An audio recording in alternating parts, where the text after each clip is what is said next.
சங்கீதம் 18 2ஆம் வசனம். 18ஆம் சங்கீதம் 2ஆம் வசனம். கர்த்தர் என் கன்மலையும் என் கோட்டையும் என் இரட்சகரும் என் தேவனும் நான் நம்பியிருக்கிற என் துருகமும் என் கேடகமும் என் இரட்சணிய கொம்பும் என் உயர்ந்த அடைக்கலமுமாயிருக்கிறார். தாவீது தன்னுடைய வாழ்க்கையில் கர்த்தர் தனக்கு யார்? நான் வர்ஷிப் பண்ணும்போது சொன்னேன், வர்ஷிப்புங்கிறது உங்களை தெய்வத்தோட இணைக்கிற ஒரு பாலம். அப்ப நீங்க தெய்வத்துக்கு யார், தெய்வம் உங்களுக்கு யார், உங்களுக்கும் தெய்வத்திற்கும் என்ன உறவு என்கிறதை நீங்கள் வெளிப்படுத்தாத வரை உங்க வர்ஷிப் சக்சஸ்ஃபுல்லான ஒரு வர்ஷிப்பா இருக்க முடியாது. நீங்க சத்தம் போடலாம், என்ன வேணாலும் பண்ணலாம், பட் உங்களுக்கும் தெய்வத்துக்கு இடையில ஒரு இணைப்பு எப்ப வருதோ அப்பதான் உங்களுடைய வர்ஷிப் ஒரு ப்ராப்பர் வர்ஷிப்பா, ஒரு சரியான வர்ஷிப்பாய் மாறும்.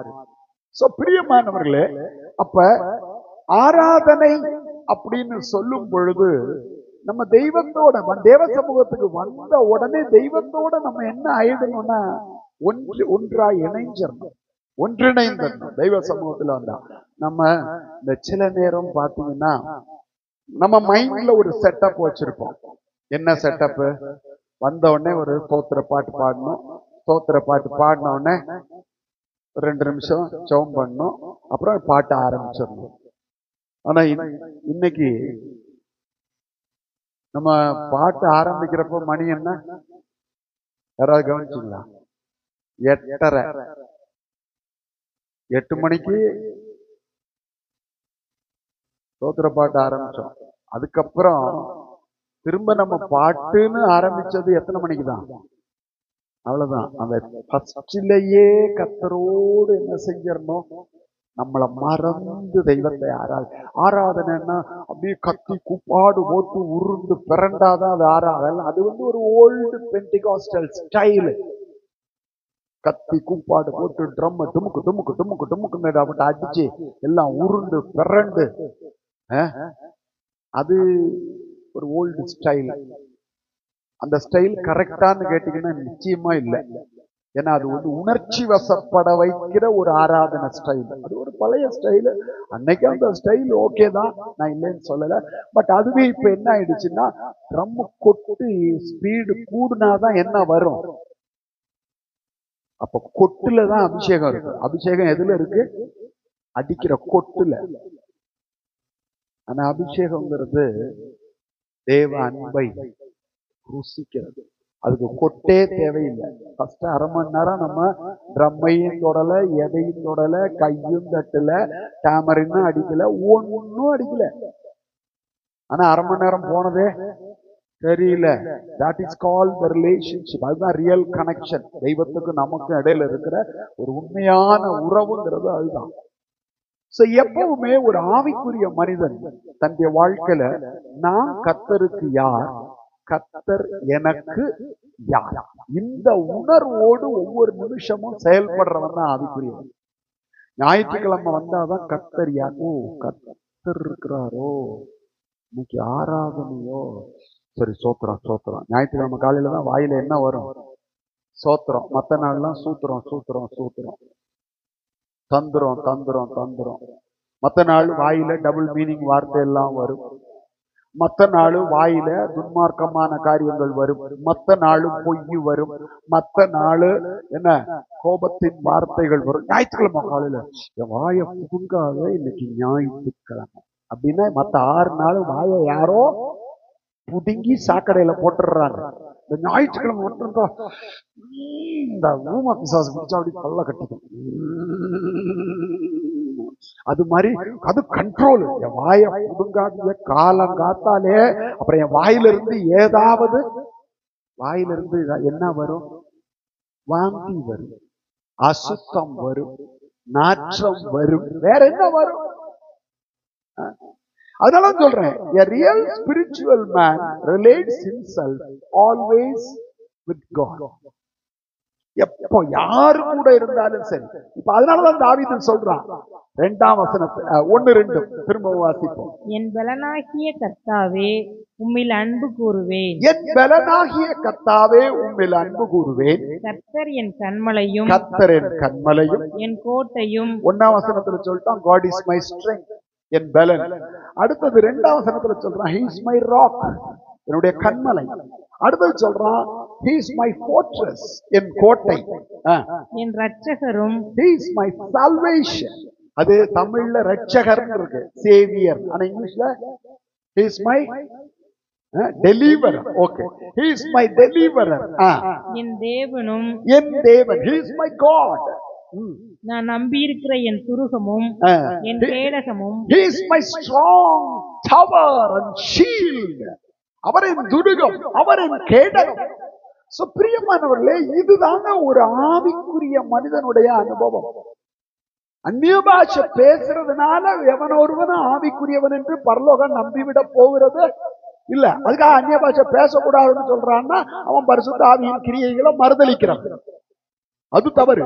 ஆனா அந்நிய பாஷை பேசுறனால நான் ஸ்பிரிச்சுவல் அப்படின்னு ஒருத்தன் நினைச்சானா தன்னைத்தானே வஞ்சித்து கொள்ளுகிறான். A spiritual man always relates himself with God in every situation. எந்த சூழ்நிலையிலும் அவன் தன்னை தேவனோடு ஒப்பிட்டு பார்க்கிறான். தேவனோடு ஒப்பிடுறதில்லை, தேவனோடு இணைத்து பார்க்கிறான். தேவனுக்கும் தனக்கும் இருக்கிற உறவை உறுதிப்படுத்துகிறான். நெருக்கம் வரும்பொழுது நான் தெய்வத்தையே மறந்துட்டு ஓலம் விடுறேன்னு சொன்னா ஐ எம் நாட் ஸ்பிரிச்சுவல். நான் ஆவிக்குரியவன் அல்ல, நான் ஆவிக்குரியவன் அல்ல. அப்ப நான் ஆவிக்குரியவன் தான். நெருக்கம் வரட்டும், போராட்டம் வரட்டும், சந்தோஷத்தை நெருக்கத்துல கர்த்தரை தேடுவாங்க, சந்தோஷம் வந்தா கர்த்தரை மறந்துடுவாங்க, மனுஷரை தேடுவாங்க. எல்லா காலகட்டத்திலும் சங்கீதக்காரர்கள் கர்த்தரை எக்காலமும் ஸ்தோத்தரிப்பேன், என்னோடத்துல எப்போதும் எனக்கு முன்பாக வைத்திருக்கிறபடியினால் நான் அசைக்கப்படுவதில்லை. என்ன நெருக்கம் வரட்டும், போராட்டம் வரட்டும், வேதனை வரட்டும், கண்ணீர் வரட்டும், துக்கம் வரட்டும், எதிர்ப்பு வரட்டும், ஏமாற்றம் வரட்டும். இப்போ நான் கர்த்தரை முன்னாடி வச்சிருந்தேன்னா என் சந்தோஷம் எதுல இருக்கும்? கர்த்தரில் இருக்கும், ஒரு பொருள்ல இருக்காது, கர்த்தருடைய சமூகத்துல இருக்கும். இப்ப கர்த்தருடைய சந்தோஷம் அப்படின்னு சங்கீதக்காரர் சொல்லலாம், கர்த்தரின் பாத்திரத்தின் பங்கு. என் ஆத்மாவுடைய பங்கு யாரு? கர்த்தர். என் ஆத்மாவை என் வேலை திருப்திப்படுத்த முடியாது, நான் சம்பாதிக்கிற பணம் திருப்திப்படுத்த முடியாது, என் கூட இருக்கிற மனிதர் என்னை ஆத்மாவை திருப்திப்படுத்த முடியாது. எதுவுமே இந்த உலகத்துல என் ஆத்மாவை திருப்தி. அதனால சொல்றேன், நான் விழிக்கும் போது உமது சாயலால் ஆத்மா திருப்தி ஆகிறது, தேவ சாயல். ஏன்னா ஆத்மா எங்க இருந்து வந்துச்சு? தேவனிடத்துல இருந்து. இந்த மாம்சம் சாப்பாட்டுல திருப்தியாகும், தூக்கத்துல திருப்தியாகும், சுகபோகத்துல திருப்தியாகும். ஆனா ஆவியும் ஆத்மாவும் இந்த உலகத்துக்கு அடுத்த எந்த விஷயத்திலும் திருப்திப்பட போகிறது இல்லை, இல்லை. சோ பிரியமானவர்களே, அப்ப நம்முடைய வாழ்க்கை திருப்திப்படணும். என் சந்தோஷம் யாருக்குள்ள இருக்கணும்? யாருடைய சந்தோஷமா இருக்கணும்? கர்த்தரின் சந்தோஷம், கர்த்தரின் நம்பிக்கை, கர்த்தரின் ஜீவன், கர்த்தரின் பலன். கர்த்தர் எனக்கு எல்லாவற்றிற்கும் எல்லாமுமாயிருக்கிறார். அதனால அப்போஸ்தலனாகிய பவுல் சொல்றாரு, நான் இந்த உலகத்துல ஆதாயப்படுத்தணும்னா எதை ஆதாயப்படுத்தணும்? நான் கிறிஸ்துவை ஆதாயப்படுத்திக் கொள்ளும்படிக்கு. இந்த உலகத்துல நான் சம்பாதிக்கிற பணம் எனக்கு ஆதாயம் அல்ல. இந்த உலகத்துல நான் கிறிஸ்துவை எவ்வளவு தூரம் சொந்தமாக்கிக்கிறனோ அவ்வளவு தூரம் அது எனக்கு ஆதாயம். சோ பிரியமானவர்களே, இப்ப போன வாரம் நாம் பார்த்தோம், கிறிஸ்து அல்லது தேவன் என் கன்மலை என்று அவன் சங்கீதக்காரன் சொல்றான். சோ இன்றைக்கு கர்த்தர் என் கோட்டை, the Lord is my fortress. இப்ப சாதாரணமா இந்த காலகட்டங்கள், இது நம்ம வாழ்ற காலகட்டம் கோட்டைகள் உள்ள காலகட்டம் இல்ல. கோட்டைகள் எல்லாம் பார்க்கணும்னா ஐரோப்பாவுக்கு தான் போகணும். இந்தியாவில இருக்கு. இந்தியாவில கோட்டைன்னா செங்கோட்டை. பிரதமர் கொடியேற்றுறாரு பாருங்க, அது முகலாய மன்னர்கள் கட்டின கோட்டை. அதுக்கப்புறம் கோட்டை பார்க்கணும்னா நீங்க ஆக்ராவுக்கு போகணும். அவுரங்கசீப் கட்டின கோட்டையெல்லாம் எல்லாம் கோட்டைகள் கட்டினது முகலாய மன்னர்கள் தான். இந்து மன்னர்கள் இருந்தார்கள், அவங்க எல்லாம் அரண்மனைகளை கட்டினாங்க, ஆனா கோட்டை கட்டல. கோட்டைக்கும் அரண்மனைக்கும் என்ன வித்தியாசம்? அரண்மனை கோட்டைக்குள் இருக்கும். கோட்டை அப்படிங்கிறது ஒரு பெரிய நகரத்தை சுற்றிலும் கட்டப்பட்டிருக்கிற ஒரு மிகப்பெரிய மதில் சுவர். சரி, அப்ப மதில்னு சொல்லிட்டு போயிடலாம். இப்ப நம்ம சர்ச்சிலையும் காம்பவுண்ட் இருக்கு, அது மதில் தான். இதுக்கு பேரு என்னதுதான்? மதில். நீங்க டெம்பரவரியா பலகையை வாங்கி சொருகுனீங்கனாலும் அதுக்கு பேரும் வால், காம்பவுண்ட். இதெல்லாம் மதில் அப்படின்னு சொன்னாலும் ஆக்சுவலா இது மதில் கிடையாது, இது காம்பவுண்ட். மதிலுக்கும் காம்பவுண்டுக்கும் என்ன வித்தியாசம் அப்படின்னு கேட்டீங்கன்னா, கவர்மெண்ட் ரூல் படி ஒரு காம்பவுண்ட் 4 அடிக்கு உயரத்துக்கு மேல கட்டக்கூடாது. வெளியில இருந்து பார்த்தா உள்ள தெரியணும். அப்படி கட்டினீங்கன்னா, காம்பவுண்டுங்கிறது உங்களுடைய எல்லையை வரையறுக்கிறதுக்காக கட்டப்பட்டிருக்கிற நாயோ ஏதோ ஒண்ணு ஒரு மனுஷரோ டக்குன்னு உள்ள வந்துடக்கூடாது, அதுக்காக இருக்கிறது காம்பவுண்ட்.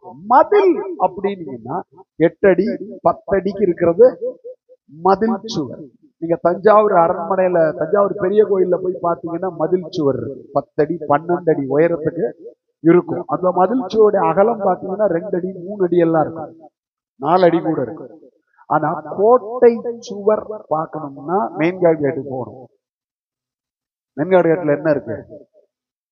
ஆர்ச் இருக்கு. அந்த ஆர்ச்சோட அந்த உள் பகுதியை பார்த்தீங்கன்னா கிட்டத்தட்ட 20 அடிக்கு மேல இருக்கும். அது அர்த்தம் என்ன தெரியுமா? எல்லாத்தையும் இடிச்சு காலி பண்ணிட்டாங்க.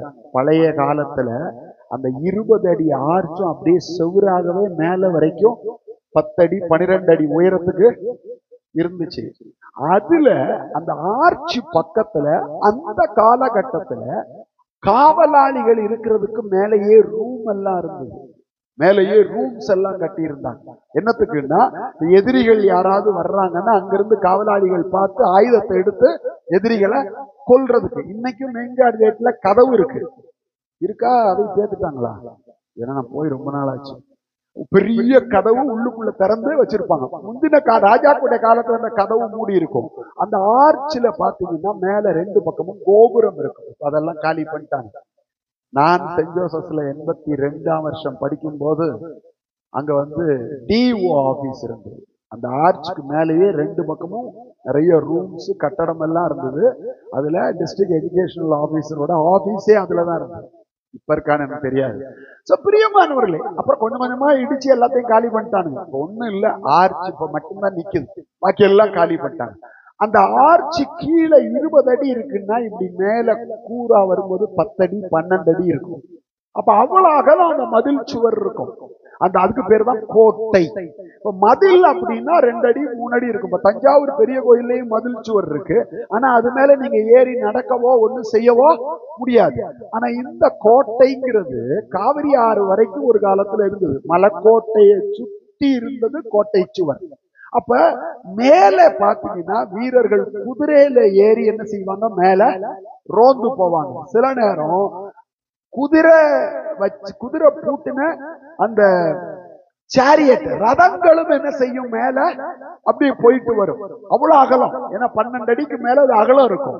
அப்ப அதுல அங்கங்க கோபுரங்கள் இருக்கும், காவல் கோபுரங்கள், ஆயுதங்கள் இருக்கும். ஆனா மதில் அப்படின்னு சொல்லும் பொழுது இதெல்லாம் இருக்காது. என்ன ஒண்ணே ஒண்ணு, உயரம் 10 அடி 12 அடி இருக்கும். ஆனா தாவீது சொல்றான், உம்மாலே ஒரு சேனைக்குள் என் தேவனால் எவ்வளவு உயரமான மதிலையும் என்னால தாண்ட எப்படி முடியும்?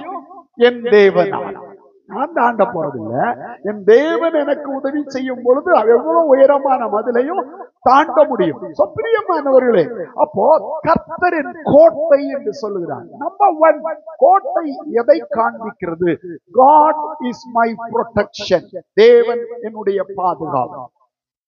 இன்னைக்கு நம்முடைய பாதுகாவல் என்பது உலகத்தில் இருக்கிற காரியங்கள் அல்ல.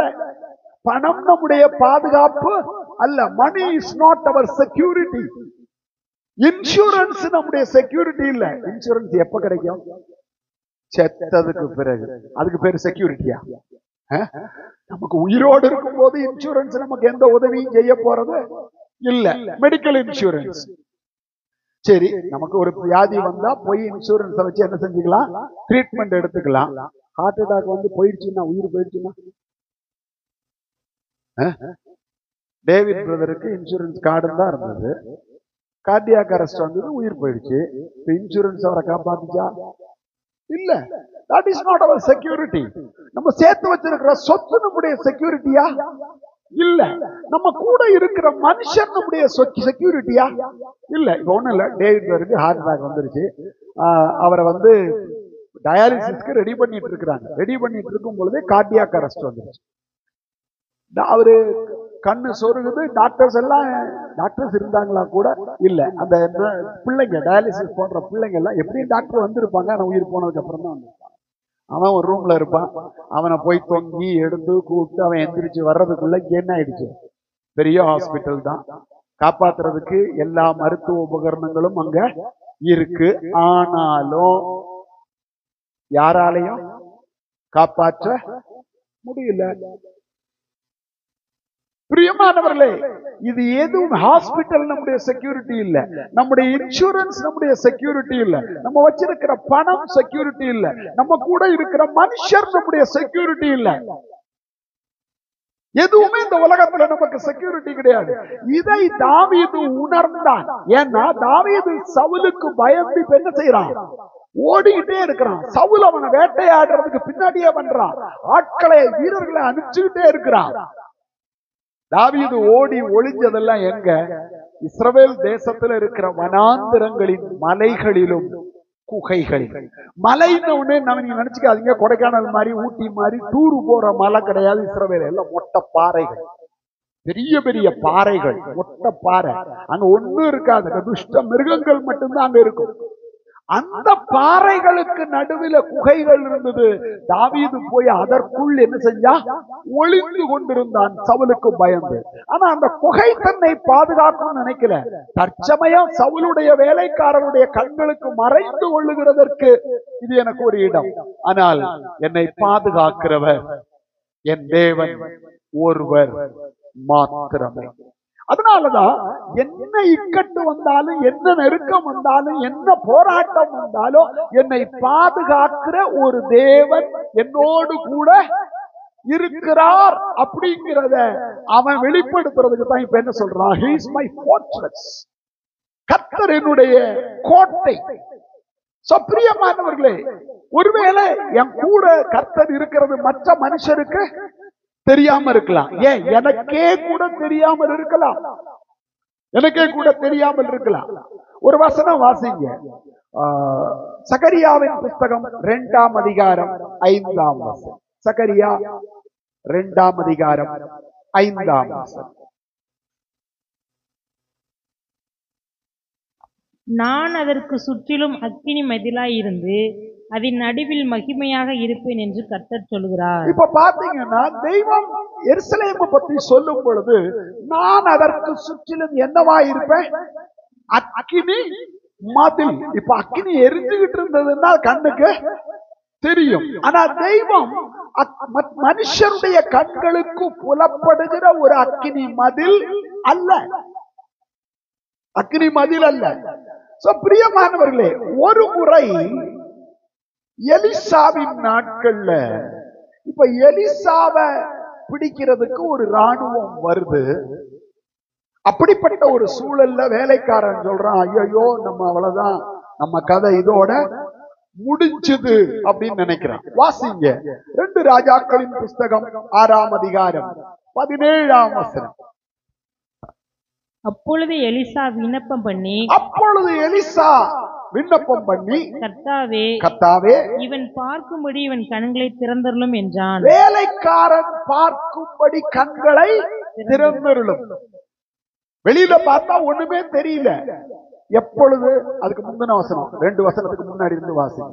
தேவனுடைய மனுஷனின் வேலைக்காரன் அதிகாலமே எழுந்து வெளியே புறப்படுகையில் இதோ ராணுவமும் குதிரைகளும் ரதங்களும் பட்டணத்தை சுற்றி கொண்டிருக்க கண்டான். அப்பொழுது வேலைக்காரன் அவனை நோக்கி, ஐயோ என் ஆண்டவனே, என்ன செய்வோம் என்றான். அதற்கு அவன், பயப்படாதே, அவர்களோடு இருக்கிறவர்களை பார்க்கிலும் நம்மோடு இருக்கிறவர்கள் அதிகம் என்றான். நம்மோடு இருக்கிறவர்கள் அதிகம். தேவ பிள்ளையே, வெளியில சில நேரம் கர்த்தர் எந்த ஒன்னையும் காண்பிச்சுக்கிட்டு அவர் கிரியை செய்கிறது இல்ல. நம்ம பார்த்த உடனே கரவேட்டிய கண்ட உடனே நமக்கு இவங்க எல்லாம் பார்ச்சூனர்ல வராங்க, இவங்க இவ்வளவு பெரியதா வராங்க, நம்ம ஒண்ணுமே இல்ல. நிறைய நேரத்துல நம்ம வெளியில பார்த்து ஏமாந்துடுறோம், வெளியில பார்த்து அதைரியப்படுறோம், வெளியில பார்த்து சோர்ந்து போகிறோம், வெளியே நடக்கிற காரியங்களை பார்த்து அவிசுவாசப்படுகிறோம், நம்முடைய வாயிலிருந்து அவிசுவாசத்தின் வார்த்தைகளுக்கு செவி கொடுத்துடுறோம். நம்ம கையில ஒண்ணும் இல்லாம இருக்கிறான், ஆனா நம்ம கூட இருக்கிறவர் ஒன்றுமில்லாதவர் அல்ல. என்ன ஒண்ணு தெரிஞ்சுக்காங்க, அவன் கையில தான் வச்சிருக்கிறான், ஆனா அவன் கூட யாரும் இல்லை, ஆனால் நம்மோடு கூட இருக்கிறதான். உலகத்தில் இருக்கிறவனை பார்க்கிலும் உங்களுக்குள் இருக்கிறவர் பெரியவர். நமக்குள்ள இருக்கிறார், நம்மோடு கூட இருக்கிறார். பல நேரங்கள்ல ஆண்டவர் கிரியை செய்யறது நம்முடைய கண்களுக்கே கூட தெரியறது இல்ல. எல்லாம் நடந்து முடிஞ்ச பிறகுதான் ஆண்டவர் இப்படி ஒரு அற்புதம் செஞ்சாரா. ஜெயக்குமாரி அம்மா சாப்பிட்டுக்கிட்டே இருந்தாங்க 2 வாரத்துக்கு முன்னாடி. நானும் உள்ள போயிட்டேன். திடீர்னு ஜோன்ஸ் பாச ஜெயக்குமாரி அம்மா மயக்கம் போட்டாங்க. அதுக்கு அப்புறம் நடந்ததெல்லாம் தெரியும், நிறைய பேர் பாத்தீங்க. ராகுலுக்கு ஜெயக்குமாரி அம்மா மேல என்ன கோபமா தெரியல, நெஞ்சில நங்குன்னு 2 குத்து குத்தினான். ஆனா அவன் குத்துனதுக்கு அப்புறம் அப்படின்னு என்கிட்ட வந்து கம்ப்ளைண்ட் வர, யாரும் என் நெஞ்சில ஏறி குத்துனாங்களா மிதிச்சாங்களான்னு தெரியல, நெஞ்சு வலிக்குது பாஸ்டர், குத்துனதுக்கு அப்புறம் தான் நீங்க அப்படின்னு வாயை திறந்தீங்க அப்படின்னு. என்ன அப்படியே பேச்சு இல்ல மூச்சு இல்ல, அப்படியே கீழே கிடக்குறாங்க. சுத்தியில என்ன நடந்ததுங்கிறத அந்த அம்மா கேக்குறாங்க. நான் மயக்கம் போட்டனா? மயக்கம் எல்லாம் போகல, கோமாவிலதான் போனீங்க, சும்மா படுத்து தூங்குனீங்க. அப்படியெல்லாம் நடந்துச்சா? காலை பிடிச்சு தூக்குனாங்களா? நெஞ்சில ஏறி குத்துனாங்களா? நம்மள சில நேரம் பார்த்து இதுதான் நம்முடைய வாழ்க்கையில நடக்கிறது. நமக்கு என்ன நடக்கிறதுங்கிறது நமக்கு தெரியல, ஆனால் நம்மோடு கூட இருக்கிறவர் நமக்காக அவர் கிரியை செய்து கொண்டிருக்கிறார். நம்மை மரணத்தின் கையில ஒப்பு கொடுக்காதவர், நம்மை சத்துருவின் கையில ஒப்பு கொடுக்காதவர், நம்முடைய ஜீவனை பாதுகாக்கிறவர், நம்மை விடுவிக்கிறவர், நம்மை உயிர்ப்பிக்கிறவர், நம்மை பலப்படுத்துகிறவர், நம்மோடு கூட இருக்கிறார். அதான் சங்கீதக்காரன் சொல்கிறான், தேவரீர் என்னோடு கூட இருக்கிறீர். கண்ண பார்க்கல, தெய்வம் கூட இருக்கிறத அவன் பார்க்கல, ஆனால் அவன் சொல்கிறான், தேவரீர் என்னோடு கூட இருக்கிறீர். விசுவாச கண்களால பவுலும் கூட சொல்றார் 2 கொரிந்தியர்ல, நாங்கள் தரிசித்து நடவாமல் விசுவாசித்து நடக்கிறோம். ஒரு ஆவிக்குரிய வாழ்க்கைங்கிறது கண்ணுல பார்த்துட்டு திருப்தி படுறது இல்ல, கண்ணுல பார்த்து கர்த்தர் கூட இருக்கிறாருன்னு சொல்றது இல்ல. நான் பார்க்காத பொழுதே எனக்கு இந்த கண்களுக்கு அப்பாற்பட்ட விதத்துல எனக்காக கிரியை செய்கிற தேவன். அப்ப எப்படி தெரியும்? விசுவாசத்துல நீ கர்த்தரை மகிமைப்படுத்து. பல நேரங்கள்ல கண்ணுல பார்த்த பிறகுதான் நான் கர்த்தரை துதிப்பேன், கர்த்தரை மகிமைப்படுத்துவேன். நம்ம ஒன்றையும் பெற்றுக்கொள்ள மாட்டோம். ஆபிரகாம் என்ன சொல்றான் வேலைக்காரங்கிட்ட? போதும், நீங்க எல்லாரும் இங்கே இரு, நாங்கள் போய் 3 நாள் பிரயாணம் போய் கர்த்தரை தொழுது கொண்டு திரும்பி வருவோம். ஏதோ ஒப்புக்கு சொல்லல, அவன் உண்மையாவே விசுவாசத்துல சொல்றான். we will come back. ஏன்? கர்த்தர் ஏற்கனவே வாக்கு பண்ணி இருக்கிறார், நான் உன் சந்ததிய. அதுலயும் என்ன சொல்றார்? ஈசாக்கின் இடத்தில் உன் சந்ததி விளங்கும். அவனுக்கு வாக்குத்தத்தத்தின் மேல விசுவாசம் இருந்தது. அப்ப ஈசாக்கு ஒருவேளை நான் கழுத்தை வெட்டி பலி கொடுத்தா கூட கர்த்தர் திரும்பவும் அவனை உயிரோட எழுப்புவார். அதான் அவனுடைய விசுவாசம். அதனால சொல்றான் திரும்ப வருவோம் என்று சொல்கிறார். கர்த்தர் எனக்கு நன்மை செய்கிறவர் என்கிறதை நான் விசுவாசிக்காம யாரு சொன்னாலும் என்னால நன்மையை பெற்றுக்கொள்ள முடியாது. கர்த்தர் எனக்கு விடுதலையை கொடுப்பார், கர்த்தர் எனக்கு நன்மையை தருவார், கர்த்தர் என்னை ஆசீர்வதிப்பார், கர்த்தர் என்னை உயர்த்துவார், கர்த்தர் என் இக்கட்டுகளுக்கு நீங்கள் ஆக்கி என்னை விடுவிப்பார். விசுவாச அறிக்கைங்கிறது ரொம்ப ரொம்ப முக்கியம். அதனாலதான் ரோமர் 10 நீதி உண்டாக இருதயத்தில் விசுவாசிக்கப்படும், ரட்சிப்பு உண்டாக வாயினால் அறிக்கை பண்ணப்படும். நீதி உண்டாக இருதயத்திலே விசுவாசிக்கப்படும், ரட்சிப்பு உண்டாக வாயினாலே அறிக்கை பண்ணப்படும். இருதயத்துல மட்டும் விசுவாசிச்சா அது நீதி, ஆனா அது ரட்சிப்பை கொண்டு வராது. ரட்சிப்பு வரணும்னா வாயில என்ன செய்யணும்? அறிக்கை பண்ணணும். அறிக்கை பண்ணணும். நான் விசுவாசிப்போரின் நாரென்றறிவே என்னையே படைத்திட்டேன் அவர் கரத்தில். நான் விசுவாசிப்போரின் நாரென்றறிவே என்னையே படைத்திட்டேன் அவர் கரத்தில். முடிவு வரை என்னை நடத்திடுவார், ஊற்றுமாய் ரட்சிப்பாரே. முடிவு வரை என்னை நடத்திடுவார், ஊற்றுமாய் ரட்சிப்பாரே. பிரியமானவர்களே, விசுவாசம் வெளிப்படாத வரையிலும் நீங்கள் கர்த்தருடைய கரத்திலிருந்து விடுதலையை பெற முடியாது, சுகத்தை பெற முடியாது, ஆசீர்வாதங்களை பெற முடியாது, ஜெயத்தை பெற முடியாது. அப்ப விசுவாசத்தை நீங்க அறிக்கையா என்ன செய்யணும்? வெளிப்படுத்தணும். சொல்றான், எனக்கு என்ன கொல்றதுக்கு சவுல் 3 பேர் அனுப்பிச்சாலும் சரி, 300 பேர் அனுப்பிச்சாலும் சரி, 3000 பேர் அனுப்பிச்சாலும் சரி, அவனுடைய மொத்த ராணுவத்தை அனுப்பிச்சாலும் சரி, God is my fortress. இப்ப கர்த்தர் இங்க என்ன சொல்றாரு? நான் எருசலேமை சுற்றிலும் என்னவா இருப்பேன்? அது வெறும் கோட்டை அல்ல. அது என்ன கோட்டையா? அக்கினி மதில், அக்கினி கோட்டையாக நான் காணப்படுவேன். பொதுவா மதில்னாவே ஏற முடியாது, அவ்வளவு உயரம் இருந்தாதான் அதுக்கு பேர் என்னது? மதில். ஆனா தாவீது என்ன சொல்றான்? உம்மாலே ஒரு மதிலை, ஒரு சேனைக்குள் பாய்ந்து போவேன், என் தேவனால் ஒரு மதிலை தாண்டுவேன். அப்ப ஆனா இங்க பாத்தீங்கன்னா இது அக்கினி மதில். இப்ப தெய்வம் இஸ்ரவேலுக்கு அக்கினி மதில். இந்த அக்கினியை தாண்டி யாராலையும் உள்ள வர முடியாது. இப்ப அதத்தான் எலிசா கர்த்தரிடத்துல கேட்கிறான், இந்த வேலைக்காரனுடைய கண்களை திறந்து விடும். ஒரு பெரிய ராணுவம். அன்றைக்கு இஸ்ரவேல் மிகவும் பலவீனப்பட்டிருந்த காலம். வேலைக்காரனுக்கு கவலை என்னன்னா, இஸ்ரவேலுக்கு விரோதமா ராணுவம் வந்துருச்சுங்கிறது இல்ல. ஏன் உயிர்? ஐயோ தீர்க்கதரிசியே, நம்ம 2 பேரும் செத்து போயிட போறோம், ஏன்னா இத்தனை பெரிய ராணுவம் சூழ்ந்துகிட்டு இருக்கு. அப்பதான் எலிசா ஜெபம் பண்றான், கர்த்தாவே இவனுடைய கண்களை. அப்பொழுது எலிசா விண்ணப்பம் பண்ணி, கர்த்தாவே இவன் பார்க்கும்படி இவன் கண்களை திறந்தருளும் என்றான். உடனே கர்த்தர் அந்த வேலைக்காரன் கண்களை திறந்தார். இதோ எலிசாவை சுற்றிலும் அக்கினிமயமான குதிரைகளாலும் ரதங்களாலும் அந்த மலை நிறைந்திருக்கிறதை அவன் கண்டான். நல்ல கவனிங்க, இஸ்ரவேலை சுற்றி அக்கினி மதில் இல்ல, அக்கினி குதிரைகள் இல்ல. யாரை சுற்றி? எலிசாவை சுற்றி, தேவ மனிதனை சுற்றி.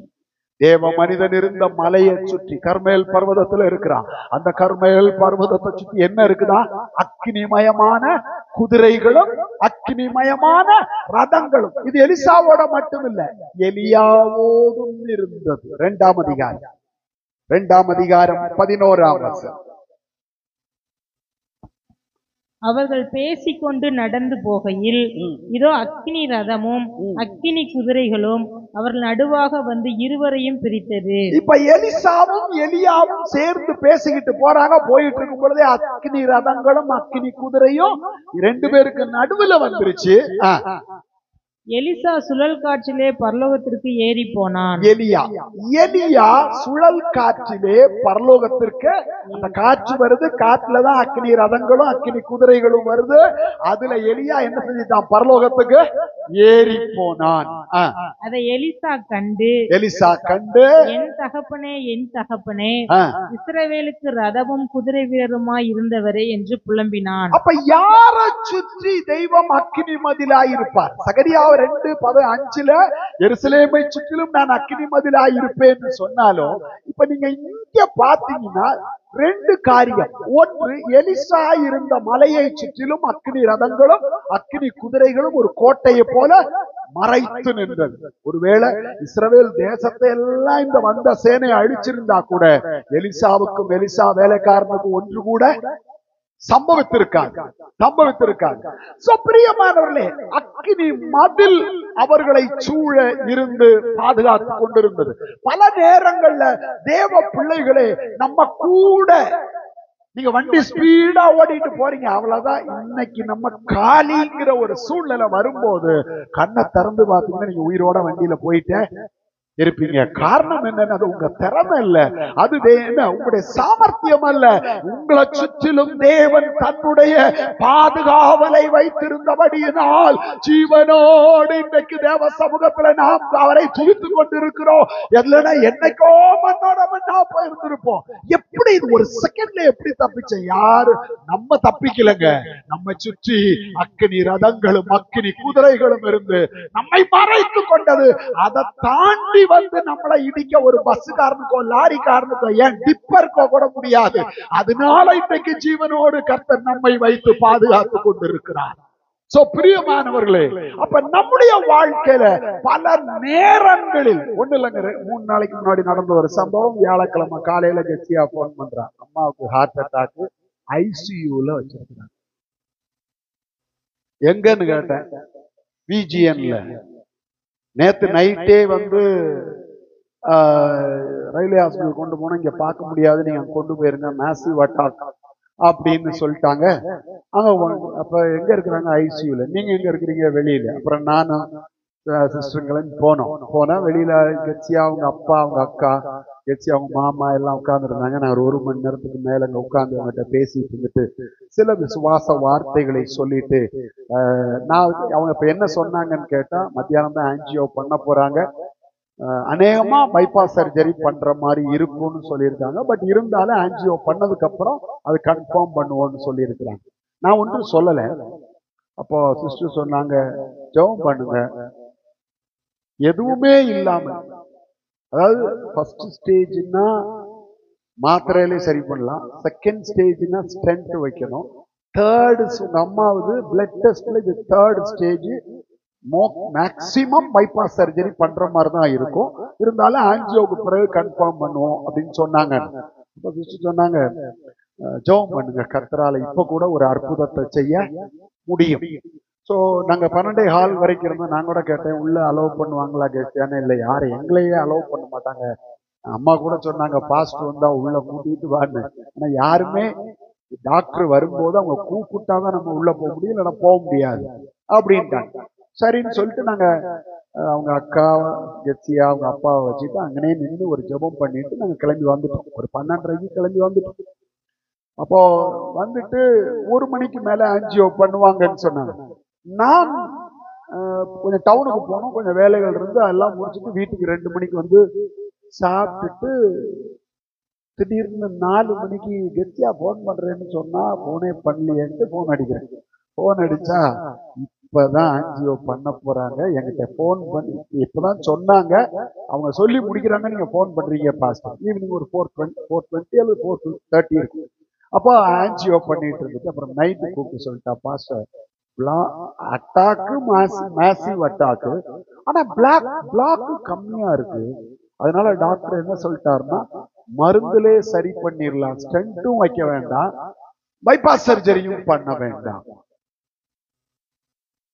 தெய்வம் அக்னி மதிலாய் நம்மை சுற்றிலும் இருந்தால் பைபாஸும் காணாம போயிரும். ஒரு ஸ்டென்ட் வைக்கணும்னா 2.5 லட்சம் ரூபாய் இன்னைக்கு எல்லாம் காணாம போயிடும். பணம் ரெண்டாவதுங்க. அத ஒரு பைபாஸ் சர்ஜரி பண்ணிட்டாங்கன்னா அவங்க 6 மாசத்துக்கு படுத்த படுக்கையா தான் இருக்கணும். அதுக்கப்புறம் அதிகம் டிராவல் பண்ண முடியாது. ரெண்டாவது, ஹார்ட் சர்ஜரி பண்ற எல்லாருக்கும் சுகர் இல்லைன்னாலும் இல்லாதவங்களுக்கு கூட சுகர் வந்துடும். அதாவது என்ன சொன்னா, ஹார்ட் சர்ஜரி பண்ணிட்டீங்கன்னா கிட்டத்தட்ட நீங்கள் ஒரு நடை பிணம் அந்த இடத்துக்கு கொண்டு வந்துருவாங்க. ஏன்னா ஒரு ஹார்ட் சர்ஜரி பண்ணு வச்சுக்காங்க, இங்க இருந்து எலும்ப கட் பண்ணுவாங்க, இந்த எலும்பு அப்படியே வரிசையா இங்க வரைக்கும் கட் பண்ணிட்டு இந்த நெஞ்சு கூட்டுக்குள்ள இருந்துதான் ஹார்ட் தட்டிக்கு மேல வச்சு ஆபரேஷன் பண்ணிட்டு திரும்ப இந்த எலும்பெல்லாம் வச்சு பிளேட்டு மேலையும் கிளையும் ஸ்க்ரூ எல்லாம் போட்டு விட்டுருவாங்க. அதனால அவங்களால அவ்வளவு சீக்கிரம் ஒரு சாதாரண வாழ்க்கை வாழ முடியாது. ஆனா ஒன்று, இப்போ கர்த்தரை தேடும் பொழுது ஆண்டவர் கூட வந்து நின்று ஹாஸ்பிட்டல்ல அப்படியே ஒரு பெரிய வெளிச்சம் அடிச்சது, அப்படியே ஒரு தூதன் வந்தான், தொட்டான், ஏதாவது நடந்துச்சா? ஒண்ணும் இல்ல. 4 வார்த்தை நின்னோம், ஜெபம் பண்ணோம், வந்துட்டோம், நாங்க போயிட்டோம். சாயங்காலம் டாக்டர் சொல்றாரு இவ்வளவு மேசிவ் அட்டாக், அது ஒரு டெஸ்ட் இருக்கு, அது எவ்வளவு இருக்கணும்? இல்ல ஏதோ ஒண்ணு உங்க அம்மாவுக்கு கூட இருக்கு பிளட் டெஸ்ட்ல அப்படின்னாங்களே, அதனால ஆபரேஷன் பண்ற மாதிரிதான் இருக்கும். இல்ல இல்ல, ஃபர்ஸ்ட் அவங்களுக்கு ஒரு பிளட் டெஸ்ட் பண்ணி எவ்வளவுன்னு அதே ஏதோ ஒரு ரீடிங் எடுத்தாங்க.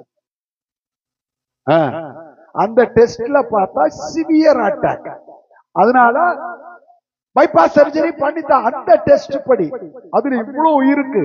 ஆனா உள்ளுக்குள்ள பிளாக் என்னன்னு பார்த்தால் வெறும் 30% தான் பிளாக் இருக்கு.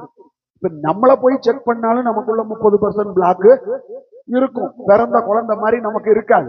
அப்ப யோசிச்சு பாருங்க, இதன் நடுவில் கர்த்தர் தன்னுடைய அக்கினி மதிலாய் தன்னுடைய சமூகத்தை அங்கு வெளிப்படுத்தின பொழுது மரணம் மேற்கொள்ள முடியாமல், வியாதி மேற்கொள்ள முடியாமல், பிசாசு மேற்கொள்ள முடியாமல் ஒரு பெரிய அற்புதத்தை தேவன் அந்த இடத்துல வெளிப்படுத்தினார். தெய்வம் வந்து மார்ச் பாஸ் போட்டுட்டு அப்படியே எல்லாரும் ஜீவியத்திலையும் எலிசாவுக்கும் எலியாவுக்கும் காமிச்ச மாதிரி வர்றதெல்லாம் இல்ல.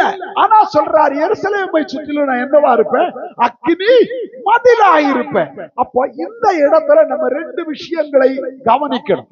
ஒன்று, எருசலேமை சுற்றிலும் அவர் ஏன் அக்கினி மதிலா இருக்கணும்னு இருப்பேன்னு சொன்னாருன்னா, அங்கு தேவனுடைய ஆலயம் இருக்கிறது. எருசலேம்ல என்ன இருக்கு? தேவனுடைய ஆலயம் இருக்கு. அங்கு பலிகள் செலுத்தப்படுது.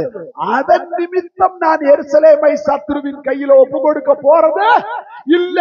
கர்த்தரைக்கு ஆராதனை நடந்து கொண்டிருக்கு. எங்க கர்த்தரை ஆராதிக்கிற அனுபவம் இருக்கோ அங்கு கர்த்தர் அக்கினி மதிலாய் வேலியிட்டு பாதுகாக்கிறார். பிரியமானவர்களே, அது நம்ம கண்ணுக்கும் தெரியாது, மனுஷர் கண்ணுக்கும் தெரியாது. ஆனா யாருக்கு தெரியும்? பிசாசுக்கு நல்லாவே தெரியும். நம்மை சுற்றிலும் ஒரு அக்கினி வேலி, ஒரு அக்கினி மதில், ஒரு அக்கினி கோட்டை நம்மை சுற்றிலும் எரிந்து கொண்டிருக்கிறது என்பது பிசாசுக்கு தெரியும். பிரியமானவர்களே, அவனுக்கு தெரியும். அவன் அக்கினியை பார்த்த உடனே அவன் முடிவு பண்ணிட்டான், நாம தோற்று போயிட்டோம். இப்போ வேலைக்காரனுடைய கண்களுக்கு ஒண்ணும் தெரியல, எலிசாவுக்கு தெரியுது விசுவாச கண்கள்ல. அவன் சொல்றான், கர்த்தாவே இவன் கண்களை திறந்தருளும். அவன் இருந்த மலை, அதுக்கு காரணம் தெரியுமா? எலிசாவின் நாட்களில் எருசலேமில கர்த்தருக்கு பலியிடுகிற வழக்கம் இல்லாமல் போயிடுச்சு. என்ன காரணம்? ராஜ்யம் 2ஆ பிரிஞ்சிருச்சு, வடக்கு ராஜ்யம், தெற்கு ராஜ்யம். எலியாவும் எலிசாவும் இருந்தது வடக்கு ராஜ்யத்துல.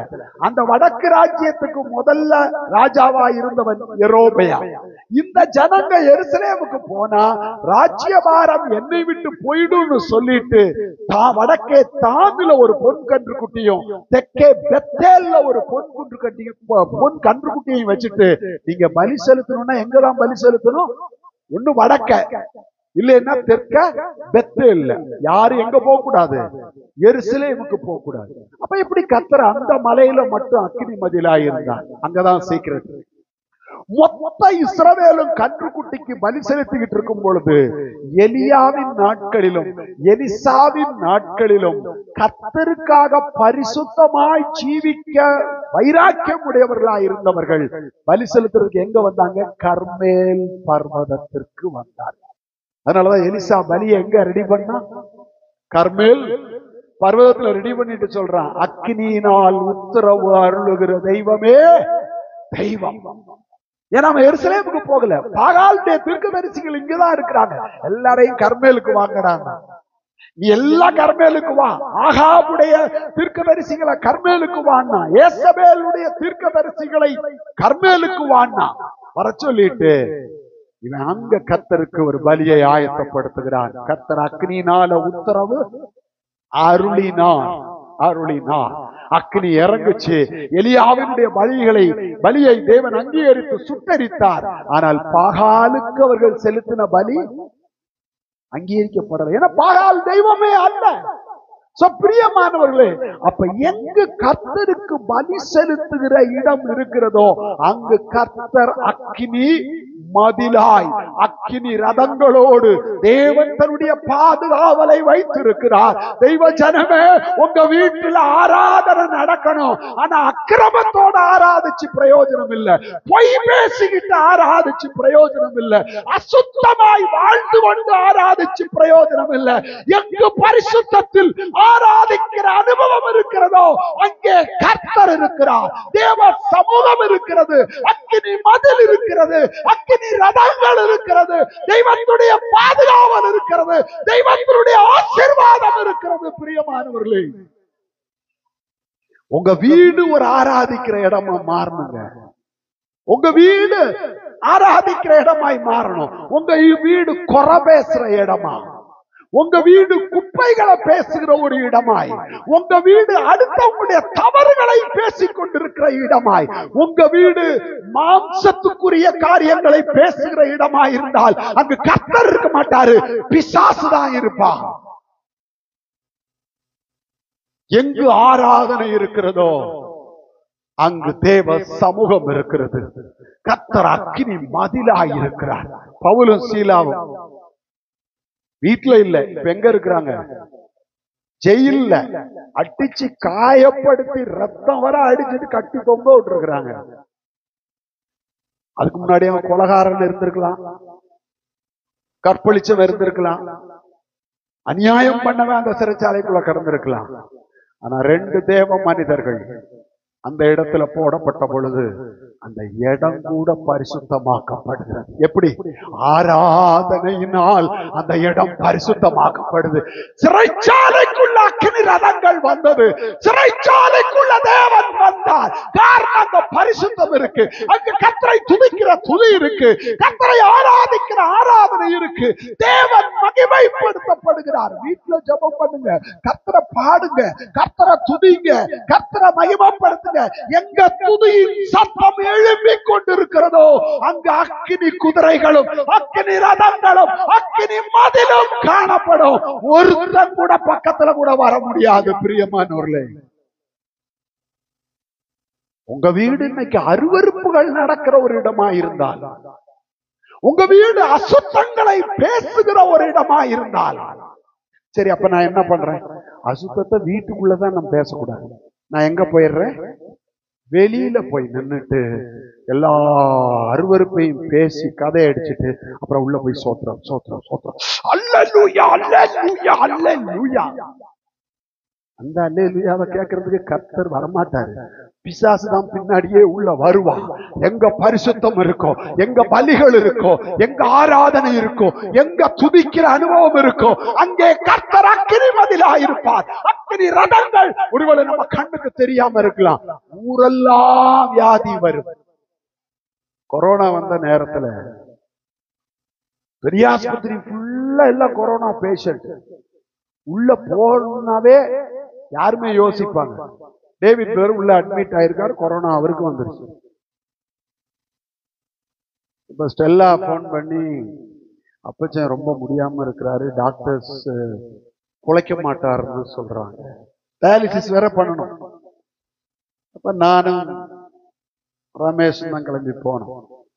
ஒரு நாள் மழை ஒரு பக்கம் அடிச்சு ஊத்திட்டு இருக்கு, ஊரெல்லாம் கொரோனா. அப்ப நாங்க போனோம் பெரிய ஆஸ்பத்திரிக்கு தான். மாஸ்க மாட்டிட்டு 2 பேரும் உள்ள போனோம். மாஸ்க் எல்லாம் மழையிலே நனைஞ்சு போச்சு. அப்புறம் உள்ள இருந்தாலும் உள்ள விட மாட்டாங்க. போனோம், வாசல்ல அவர் டேவிட் அந்த அவ்வளவு தூரத்துல கேட் ஓரத்துல படுக்க வச்சிருக்கிறாங்க. ராஜாவும் ஸ்டெல்லாவும் வாசல்ல நிக்கிறாங்க. இங்க இருந்து எட்டி பார்த்தோம். பேசுறாரு, யாருன்னு கேக்குறாரு, பாஸ்டர் அப்பச்சாங்கிறாங்க. அப்புறம் அதுக்குள்ள டயாலிசிஸ்க்கு ரெடி பண்ணிட்டு இருந்தனால நீங்க இங்க நிக்க கூடாது, அது போங்கன்னாங்க.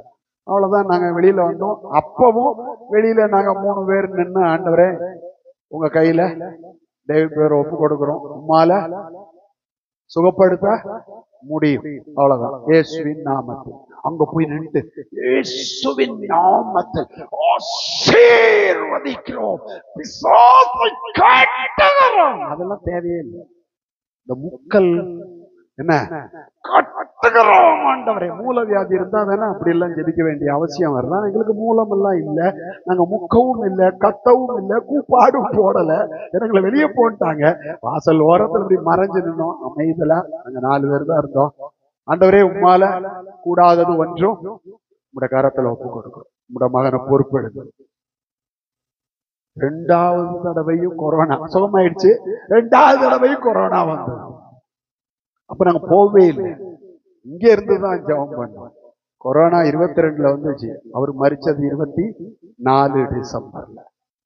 பிரியமானவர்களே, கர்த்தர் அக்னி மதிலாய் இருக்கிறார். பரிசுத்தம் இருந்தா போதும், தேவ சித்தம் இருந்தா போதும், தெய்வ பயம் இருந்தா போதும், கர்த்தரை துதிக்கிற இருதயம் இருந்தா போதும், கர்த்தரை ஆராதிக்கிற மனசு இருந்தால் போதும், அற்புதங்கள் நடக்கும். அற்புதங்கள் நடக்கும். அற்புதம் நடக்கணும்னா அப்படியே ரொம்ப ஷோ எல்லாம் காமிக்க வேண்டிய அவசியம் இல்ல. இப்போ காலையில இருந்து சாயங்காலம் வரைக்கும் பாகால் தரிசி என்ன செஞ்சாங்க? என்னத்துக்கு? எதுக்கு? இல்லைன்னா உன் குடலை நாங்க உருவிடுவோம். கத்து நான் கூப்பாடு போட்டான். கடைசியில பாகால் குடலை உருவம் உள்ள அவன் கத்தி எடுத்து என்ன பண்ணிட்டான்? அவன் உடம்பையே கிழிச்சு குதிச்சான், போனான், வந்தான், ஒண்ணுமே நடக்கல. எலியா பலிபீடத்தை செப்பனிட்டான். ஆபிரகாம், ஈசாக்கு, யாக்கோபின் தேவனே, நான் உடைய ஊழியக்காரன், நீர் ஜெபத்துக்கு பதிலளிக்கிறவர்கிறத வெளிப்படுத்தும் சொல்லி ஜெபம் முடிக்கல. 2 லைன் தான். வானத்திலிருந்து அக்கினி இறங்கி வாய்க்கால்களில் இருந்த தண்ணீரை நக்கி போட்டது. அக்கினி இறங்கினது மட்டும் இல்ல, விறகு அதுக்கு மேல இருந்த காளை எல்லாம் எரிஞ்சு சாம்பலாச்சு. பிரியமானவர்களே, பரிசுத்தம் இருக்கிற இடத்துல தேவன் கோட்டையாயிருக்கிறார், அரணாயிருக்கிறார், மதிலாயிருக்கிறார், அக்கினி மதிலாயிருக்கிறார். பரிசுத்தம் இல்லாத இடத்துல தெய்வம் எட்டி கூட பார்க்க மாட்டார். அதை முதல்ல தெளிவா தெரிஞ்சுக்காங்க. உங்களுடைய வீடு ஆராதிக்கிற இடமா இருக்கணும். உங்களுடைய வீடு பலி செலுத்துற இடமா இருக்கணும். வீட்டுல உட்கார்ந்து அருவருப்புகளை நடப்பித்துக் கொண்டு இருக்கிறது அல்ல. வீட்டுல பரிசுத்தத்தை நீங்கள் வெளிப்படுத்தணும். வீட்டுல தெய்வத்தை உயர்த்தணும். வீட்டுல தெய்வத்தை ஆராதிக்கணும். தெய்வத்தை மகிமைப்படுத்தணும். உங்க வீட்டுக்குள்ள இருந்து துதியின் சத்தம் புறப்பட்டு கொண்டே இருக்க வேண்டும். இருந்தால் உங்கள் வீடு அக்கினி மதிலால் சூழப்பட்ட வீடாயிருக்கும். பிரியமானவர்களே, அக்கினி மதில் சூழ்ந்து உங்களை கர்த்தர் என்ன செய்வார்? பாதுகாப்பார். 121ஆம் சங்கீதம் 5ஆம் 6ஆம் வசனங்களை வாசிப்போம். கர்த்தர் உன்னை தானியேலின் புஸ்தகம் 3ஆம் அதிகாரம் முதல் 6 வசனங்களை வாசிப்போம். தானியேல் 3ஆம் அதிகாரம் முதல் 6 வசனங்கள்.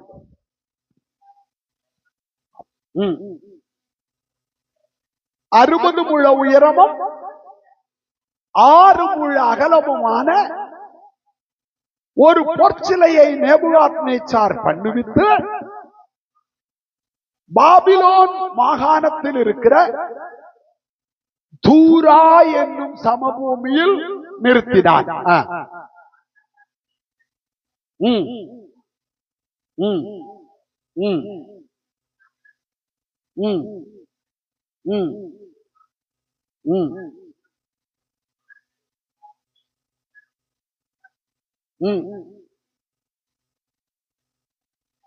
இப்ப 6 முழம் அகலம் 60 முழ உயரம் ஒரு பெரிய சிலை. அதை இப்ப அவர் பிரதிஷ்டை பண்ண போறாரு. மாகாணத்தில் இருக்கிற பெரிய மனிதர்கள் எல்லாம் அழைக்கிறார். வாசி.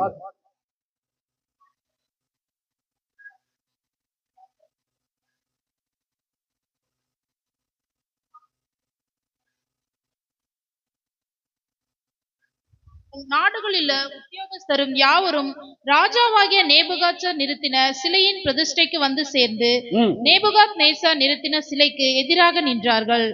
கட்டியக்காரன் உரத்த சத்தமாய், சகல ஜனங்களும் ஜாதிகளும் பாஷைக்காரரும் மாணவர்களே, உங்களுக்கு அறிவிக்கப்படுகிறது என்னவென்றால், எக்காலம் நாகசுரம் கிண்ணரும் வீணை சுரமண்டலம் தம்புரு முதலான சகலவித கீத வாத்தியங்களின் சத்தத்தை நீங்கள் கேட்கும்போது நீங்கள் தாழ விழுந்து ராஜாவாகிய நேபுகாத்நேச்சார் நிறுத்தின பொற்சிலையை பணிந்து கொள்ள கடவீர்கள்.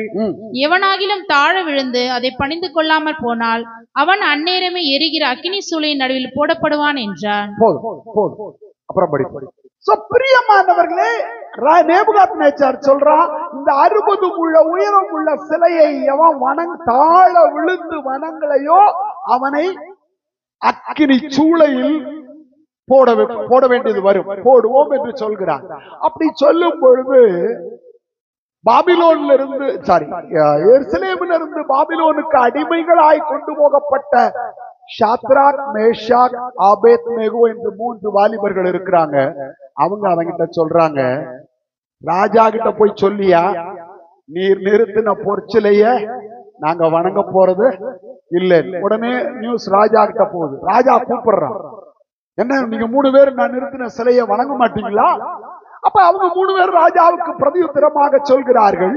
அந்த வசனம் 17. நாங்கள் ஆராதிக்கிற எங்கள் தேவன்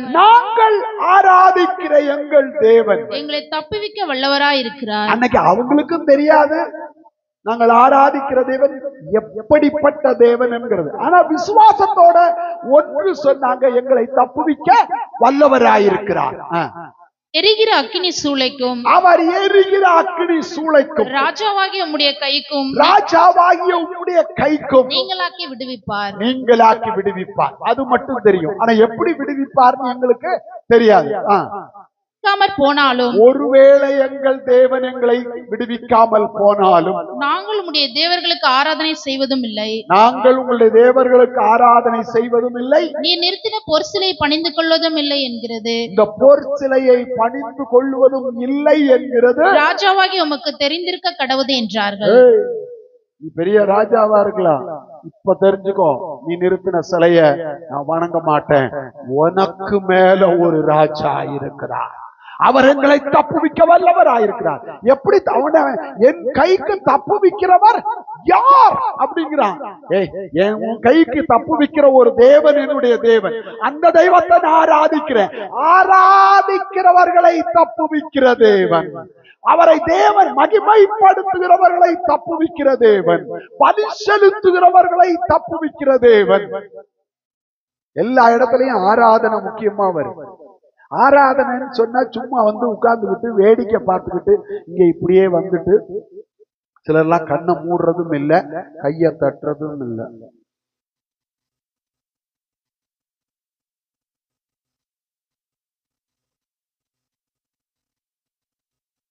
என்ன நடக்குது? ஒவ்வொருத்தரையும் அளவு எடுத்துக்கிட்டு இருக்கிறாங்க. அதுக்கல்ல நம்ம இங்க வர்றது. இங்க வந்தா அடுத்தவங்க முகத்தை நம்ம பார்க்க வேண்டிய அவசியமே இல்ல. அப்ப அப்படின்னாவே நமக்குள்ள தெய்வ பயம் இல்ல. தெய்வ பயம் இல்ல.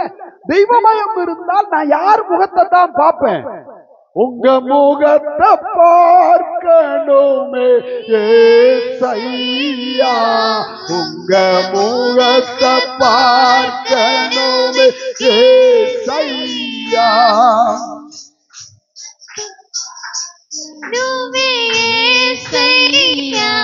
உங்க முகத்தை பார்க்கணுமே ஏசையா.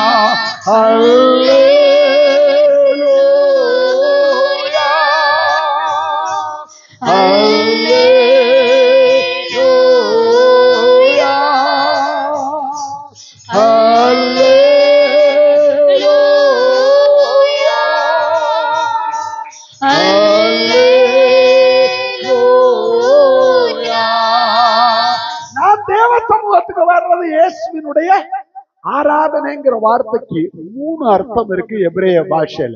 அதுல நம்பர் 1 அர்த்தம் என்னன்னா seeing the face of God, தேவனுடைய முகத்தை காணுதல் அல்லது தரிசித்தல். இரண்டாவது kissing the hand of God, தெய்வத்தினுடைய கரத்தை முத்தம் செய்தல். மூன்றாவது kneeling down before God and delivering the report, அதாவது தேவனுக்கு முன்னாடி, அந்த நாட்கள்ல ராஜாக்களுக்கு முன்னாடி நின்னுகிட்டு பேச முடியாது. ராஜாக்களுக்கு முன்னாடி போய் பேசணும்னா மந்திரியா இருந்தாலும் என்னதான் செய்யணும், அந்த படைத்தலைவனா இருந்தாலும் இப்படி நெடுமுழங்கால் போட மாட்டாங்க, இப்படி நிற்பாங்க. ராஜா சிங்காசனத்துல உட்கார்ந்து இருப்பான் சேர்ல, இவங்க பக்கத்துல போய் இப்படி முழங்கால் போட்டுட்டு இப்படி பக்கத்துல நின்றுதான் எந்த ஒரு செய்தியையும் சொல்லணும்.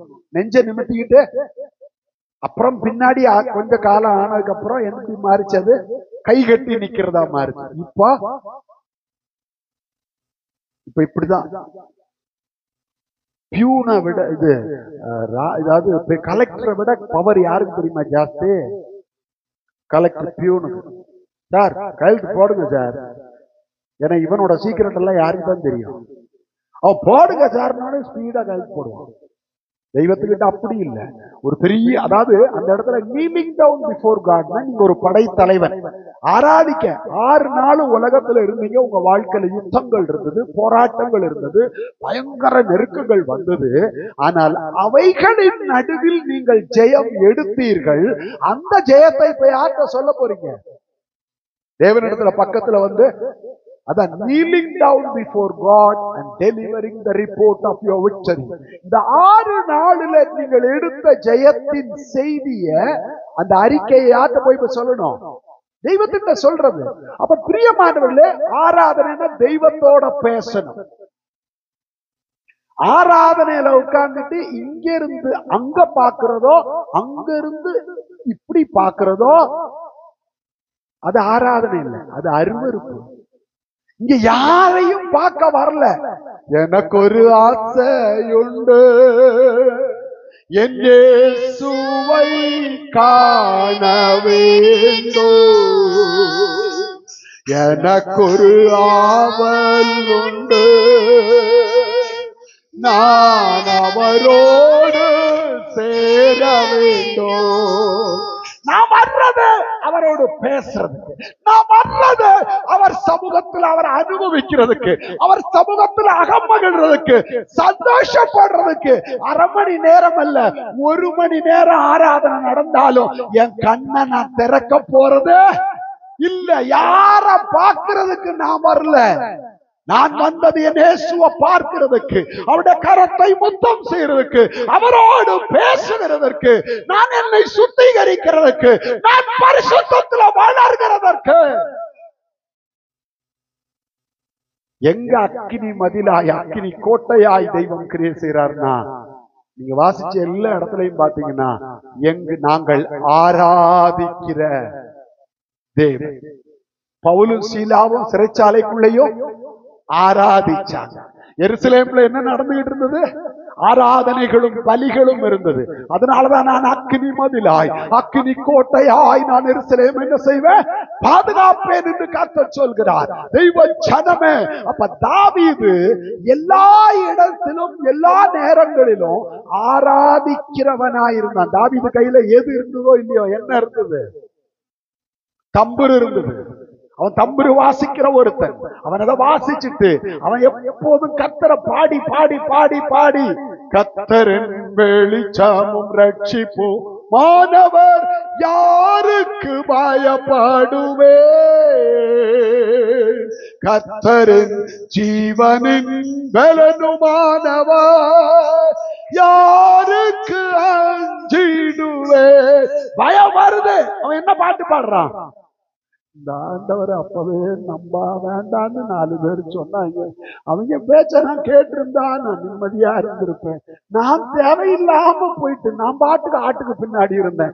எவனோ ஒருத்தன் கூப்பிட்டான்ட்டு நான் கோலியாத்த பார்க்க போய் அவனை மண்டையில அடிச்சு கீழே மேல போய் எனக்கு இப்ப பிரச்சனை மேல தலை எழுத்து, எல்லாம் என் தலை எழுத்து, என் புத்திய செருப்பால அடிக்கும். சில சொல்றது சூழ்நிலை மோசமா போன உடனே என் புத்திய செருப்பால அடிக்கும். அப்பவே சொன்னாங்க, நம்ம ஜாதியில கட்டுடா நல்லா இருப்பேன்னா.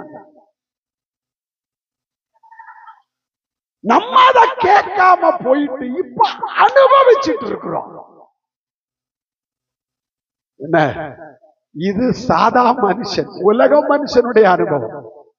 ஆனா தாவீது நெருக்கம் வருது, உயிர் போற மாதிரி சூழ்நிலைகள் வருது. அவன் என்ன சொல்றான்? கர்த்தரின் வெளிச்சமும் ரட்சிப்போ மானவர் யாருக்கு பயப்படுவே, கர்த்தரின் ஜீவனின் பலனுமானவர் யாருக்கு அஞ்சிடுவே. பயம் வரும்போது ஆராதிங்க, வியாதி வரும்போது ஆராதிங்க. வாயில டியூப் விட்டாலும் என்ன செய்யணும்? மெர்சி சிஸ்டர், ஐயோ குத்துறாடுங்களேன்னு சொல்லக்கூடாது. அப்பவும் என்ன ஆராதிக்கணும். எந்த நேரத்திலும் நம்முடைய நெருக்கத்துல நம்ம அவரை கூப்பிட்டோம்னா, நெருக்கத்திலே நெருங்கி உதவி எனக்களித்தி, நெருக்கத்திலே உம்மை அழைத்தே, நெருங்கி உதவி எனக்களித்தி, திசை எட்டோ மலை விடாமல் என்னை தாங்குகின்றீர், திசை எட்டோ அலை விடாமல் தீவிரம் என்னை தாங்குகின்றீர், உப்பாதம் பணிந்தே புதிய உம்மை அச்சியோரை பாடுவேன், இசையா உந்தன் அன்பு உள்ளம் பொங்குதே, இசையா உந்தன் அன்பு உள்ளம் பொங்குதே. நெருக்கம் வரட்டும், போராட்டம் வரட்டும், பிரச்சனை வரட்டும், என் ஆண்டவர் எல்லாவற்றையும் விட பெரியவர். நீ நிறுத்தினது 60 அடி உயரம் தான். என் ஆண்டவர் அந்த சராசரத்தை தன் உள்ள கையில வைத்திருக்கிறவர். அவர் என்ன வெக்கப்படுத்துறவர் இல்ல, அவர் என்ன உன் கையில ஒப்பு கொடுக்க போகிறவரும் அல்ல. அவரே அக்னி மதிலா இருக்கிறார். உன் அக்னி என்ன ஒன்னும் செய்ய முடியாது. இது கூட கருகாது. உன் அக்னினால இத கூட கருக வைக்க அதுல இருக்கு நேரம் இல்ல. அவர்கள் மேல் அக்னியின் மனம் கூட வீசவில்லை. அந்த அக்னிக்குள்ள இருக்கிறவனை இந்த அக்னி என்னங்க செய்ய முடியும்? ஆராதிக்கிறவன் அக்னிக்குள்ள இருக்கிறான், துதிக்கிறவன் அக்னிக்குள்ள இருக்கிறான், பரிசுத்தத்துல ஜீவிக்கிறவன் அக்னிக்குள்ள இருக்கிறான், கர்த்தரை முன்னிறுத்தி வைத்திருக்கிறவன் அக்னிக்குள்ள இருக்கிறான், விசுவாச அறிக்கை செய்கிறவன் அக்னிக்குள்ள இருக்கிறான். அவனை சுற்றிலும் அக்னி ரதங்களும் அக்னி குதிரைகளும் வேலியிட்டு கொண்டிருக்கிறது. அவனை தொடர்றதுக்கு யாருக்கும் அதிகாரம் இல்ல. நீ 1 இல்ல 7 இல்ல 700 தடவை சூளைய சூடாக்கினாலும் அக்னியின் மனம் கூட அவர்கள் மேல் வீசவில்லை. ஒண்ணு மட்டும் நடந்தது. உள்ள போட்டப்ப ராஜா என்ன பண்ணும்? கையையும் காலையும் கட்டி தூக்கி உள்ள போட்டான். ராஜா சொல்றான், இதோ 3 புருஷரை கட்டுண்டவர்களாய் போடுவித்தோம் அல்லவா, ஆனால் இப்பொழுது 4 பேர் விடுதலையோடு உலாவிக் கொண்டிருக்கிறார்கள். சில நேரம் பிசாசு போட்ட கட்ட அவுக்கிறதுக்கு அக்னி சூளை அவசியமா இருக்கு. ஆனா நம்முடைய தேவன் அக்னி தேவன், கோட்டையாயிருக்கிற தேவன், அரணாயிருக்கிறவர், அக்னி மதிலாயிருக்கிறவர், பறந்து காக்கிற பட்சியை போல உங்களையும் என்னையும் பாதுகாக்கிறவர். அவர் கைவிடுகிறவர் அல்ல. அவர் பிசாசின் கையில நம்மை ஒப்பு கொடுக்கிறவர் அல்ல. சொந்த குமாரன் என்றும் பாராமல் அவரையே நமக்காக தந்தருளினவர் மற்றவைகளை அருளாதிருப்பது எப்படி? சுகம் கொடுக்காம இருப்பாரா? விடுதலை கொடுக்காம இருப்பாரா? ஜெயம் கொடுக்காமல் இருப்பாரா? சுத்திகரிக்காமல் இருப்பாரா? உயர்த்தாமல் இருப்பாரா? ஆசீர்வதிக்காமல் இருப்பாரா? எல்லாரும் முழங்கால் படிடுவோம். தாவீது சொல்றான், இரண் கோட்டை. முழங்கால் போடுங்க. உங்க பிரச்சனை எதா வேணாலும் இருக்கட்டும், கர்த்தரிடத்துல சொல்லுங்க. உங்க கரத்தை உயர்த்தி சொல்லுங்க, நீரன் கோட்டை, நீரன் கோட்டை, நீரன் பலன், நீரன் கண்மலை, நீரன் துருகம், நீரன் கேடகம், நீரன் பரிசை, நீரன் ஜீவன், நீரன் வெளிச்சம்.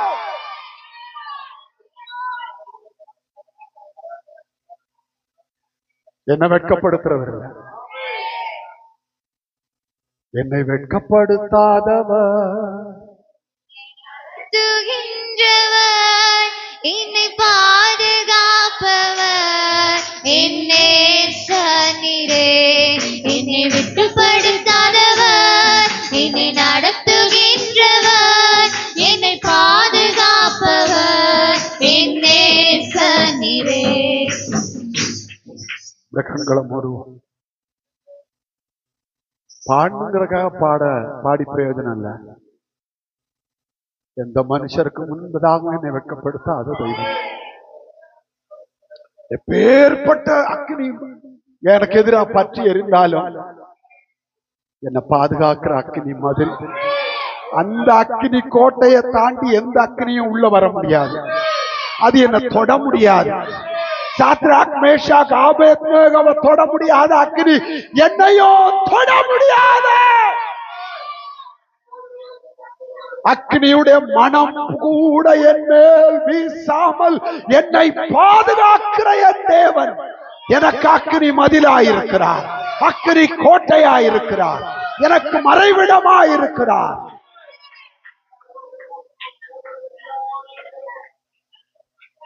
நெருக்கம் வரும்போது கர்த்தரிடத்துல சொல்லுங்க, நீர் எனக்கு அக்னி மதில், நீர் எனக்கு அக்னி கோட்டை,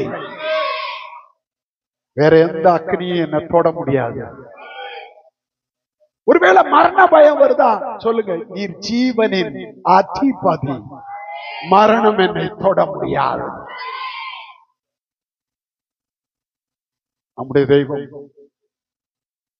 நாம் நமக்கும் அவருக்கும் இடையே இருக்கிற உறவை உறுதிப்படுத்தும் பொழுது அவரும் அதை உறுதிப்படுத்துகிறார். எப்படி? அற்புதங்களை கட்டளையிட்டு உறுதிப்படுத்துகிறார், அதிசயங்களை செய்து உறுதிப்படுத்துகிறார். எண்ணி முடியாத அதிசயங்களை அவர் செய்கிறவர். Prove your relationship with God. உங்களுக்கு ஆண்டவருக்கு இடையில இருக்கிற உறவு என்னங்கிறத நிரூபிச்சு காமிங்க. எப்படி? ஆராதிக்கிறதுனால, அவரை துதிக்கிறதுனால், அவரை மகிமைப்படுத்துறதுனால், அவருக்குள் ஆர்ப்பரிக்கிறதுனால், அவருக்குள் சந்தோஷப்படுகிறதுனால் you are proving that you are having relationship with the living God. சாசு வெட்கப்பட்டு போயிடலாம். The Lord is my fortress. இந்த வாரம் முழுசும் சொல்லிக்கொண்டே இருக்கு, நீரன் கோட்டை, நீரன் கோட்டை, நீரன் கோட்டை, நான் நம்பி இருக்கிற இந்த துருகம், என் பரிசை, என் கேடகம். இந்த வாரத்தில் அதிசயங்களை நீங்கள் காண போகிறீர்கள். கிருபையும் இரக்கம் உள்ள எங்களுடைய நல்ல பிதாவே, இந்த காலை வேளைக்காய் ஸ்தோத்திரம். அடியாரை தாழ்த்தி உடைய பாதத்தில் சமர்ப்பிக்கிறோம். ஆண்டவரே, தேவ மனிதனாகிய தாவீது தெய்வத்தோடு தனக்கு இருந்த உறவுகளை வெளிப்படுத்தி நிரூபித்து காண்பித்து அதன் மூலம் தனக்கு எதிராய் வந்த ஒவ்வொரு சத்ருவையும் அவன் ஜெயம் கொண்டான். நாங்கள் இந்த நாட்களில் எங்களுடைய பரிசுத்த ஜீவியத்தின் மூலமாய், எங்களுடைய ஆராதனையின் மூலமாய், எங்களுடைய துதியின் மூலமாய் எங்களுக்கும் தேவனுக்கும் இடையே இருக்கிற உறவை நாங்கள் உறுதிப்படுத்தி பலப்படுத்தி நாங்கள் வெளிப்படுத்தி எல்லா சத்துருக்களையும் பாதபடியாக்கி போடத்தக்கதாய் இந்த நாட்கள் ஒவ்வொருவரையும் கிருபையினாலும் அபிஷேகத்தினால் நிரப்பும்படியாய் செபிக்கிறோம். வந்த யாவரையும் ஆசீர்வதியும், வர தடைப்பட்டவர்களையும் உடைய கரத்தில் தருகிறோம். உடைய கிருபை ஒவ்வொருவரோடும் கூட இருக்கட்டும். ஆன்லைன்ல இருந்து இருக்கிற தம்முடைய பிள்ளைகளையும் கர்த்தர் ஆசீர்வதியும். தாழ்த்தி உடைய கரங்களில் எங்களை சமர்ப்பிக்கிறோம். துதி கன மகிமை உமக்கு செலுத்துகிறோம். இயேசுவின் நாமத்தில் பிதாவே. என் ஆத்துமாவே கர்த்தரை ஸ்தோத்தரி, என் முழு உள்ளமே அவருடைய பரிசுத்த நாமத்தை ஸ்தோத்தரி. என் ஆத்துமாவே கர்த்தரை ஸ்தோத்தரி, அவர் செய்த சகல உபகாரங்களையும் மறவாதே. ஆமென். நம்முடைய கர்த்தராகிய இயேசு கிறிஸ்துவின் கிருபையும் பிதாவாகிய தேவனுடைய அன்பும் பரிசுத்த ஆவியானவருடைய ஐக்கியமும் பாதுகாவலும் நாம் அனைவரோடும் சகல பரிசுத்தவான்களோடும் கர்த்தருடைய வருகை பரியந்தம் இருப்பதாக. அதிசயமாய் என்னை மட்டும்